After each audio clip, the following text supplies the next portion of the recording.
To Kwame LLillard and Mr. ACason4, and the topic is the African Street Festival and the Freedom Rides. And of course, Mr. Cason was a participant in the Freedom Rides, and he'll give us some of his experiences. But first, let's see if we can talk about the African Street Festival, because I know that the festival had a great role in terms of creating this kind of desire to serve. Talk about it. Last year, on the 25th anniversary of the festival, we awarded a beautiful plaque, acrylic plaque, to all the Freedom Riders from Tennessee State, both those that were expelled in 1961 and those that participated throughout the summer of '61. But the last year was the first time the guys known and ladies known as Freedom Riders were actually awarded a plaque, something to recognize their contribution. That led to Tennessee State University taking the festival initiative and saying the university itself in Tennessee should recognize all the Freedom Riders from Tennessee State University. You well know at first they said no, you couldn't give them the doctorates, and then through a series of uprising and protests, they reversed themselves, and on the 18th of September, all 14 were given honorary doctorates. But the festival saw a need last year, '07, to say, when you going to give credit to folks who made this country the way it was? Sure, Marines do a good job. Sure, the Air Force does a good job. But we had some young men and women in this university that changed this nation and allowed us to look at ourselves entirely different. So the festival last year started this ball rolling. Ironically, this year, when they were given the awards, our theme at the festival was "In the Hate" in 2008. And as Alan will tell you, the success of the protest, of the movement in this country by African Americans, primarily students, was the love for each other, and the love for what is right, and the love for knowing that if you don't make a move, nothing will happen. You got to move those obstacles in front of you so the next generation won't have to move them. So I think that's the love you hear Alan talking about. But the festival itself is based on that. It is the only event of its nature in the entire country. There's no other African festival on any black campus anywhere in this continental USA. It has been a most wonderful, rewarding feeling for anybody who ever goes. There's no words to describe that feeling. To us, it's like a little African village of where everybody is accepted and everybody feels wanted.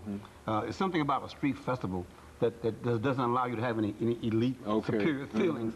And we know that's what works because it grows every year. It's the 26th annual. There's nothing like it. So we knew that the festival would be a great way last year to start saying it's time to recognize the Freedom Riders. Very good. Got to recognize them, and that caused the ball to start rolling. Very good. And of course, Mr. Cason, let's talk about some of your experiences as a Freedom Rider. We understand that certainly it was all done with love and respect, understanding, goodwill, and all of that. But now, talk about some of your experiences as a Freedom Rider, of your imprisonment and that kind of activity. Okay, my imprisonment was very difficult. I'm gonna say it's my experience. I was in prison for 8 months, 6 days. After I got out of Mississippi, I came back here, and I expelled from school.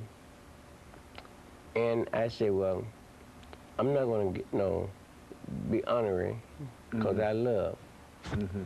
Therefore, what I did was, I said, we're going to boycott Nashville, Tennessee for 2 months. I talked to my minister, who was a Reverend Kelly Smith. And what we did was this simple. We integrated Nashville, Tennessee. All my other colleagues, they were still in jail. I did them on. See, I didn't go out and get no bombs. I didn't go out and curse anybody. I did it through the fate of my colleagues. On the way home, I left here, I was going home to Florida, and I was arrested for disturbing the peace on a train. I spent 8 months, 6 days in prison for disturbing the peace. And during this time in prison, everybody's in there. It was like, I would say, people who were murdered, raped, so forth. And I was only 19 years old. With the hardened criminals, quote unquote. So I had to be a hard person myself. You see how in the environment. You see how tall I am now. Imagine I spoiled was then.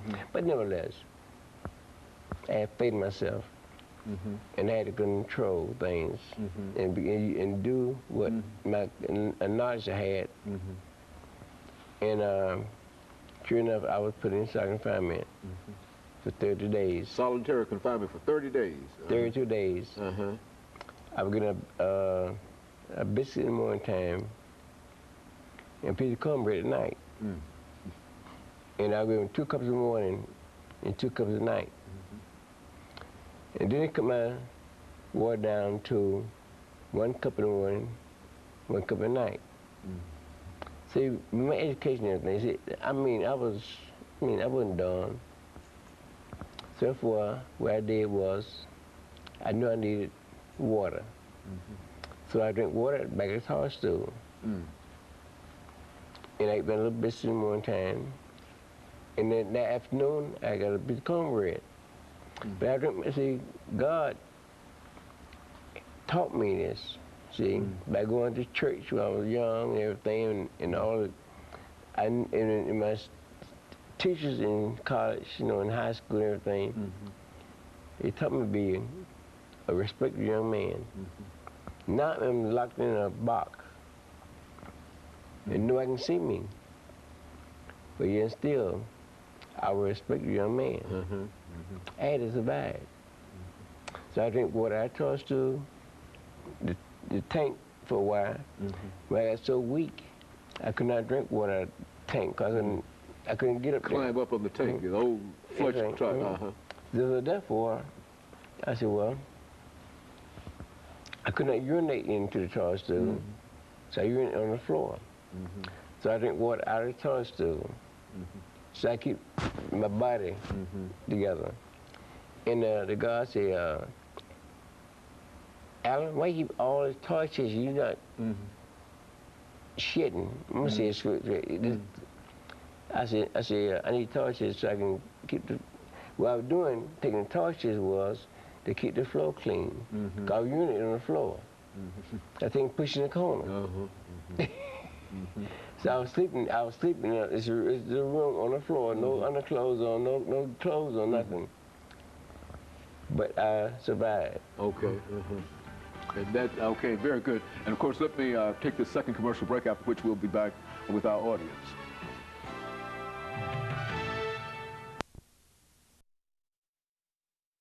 We're talking to Kwame Leo.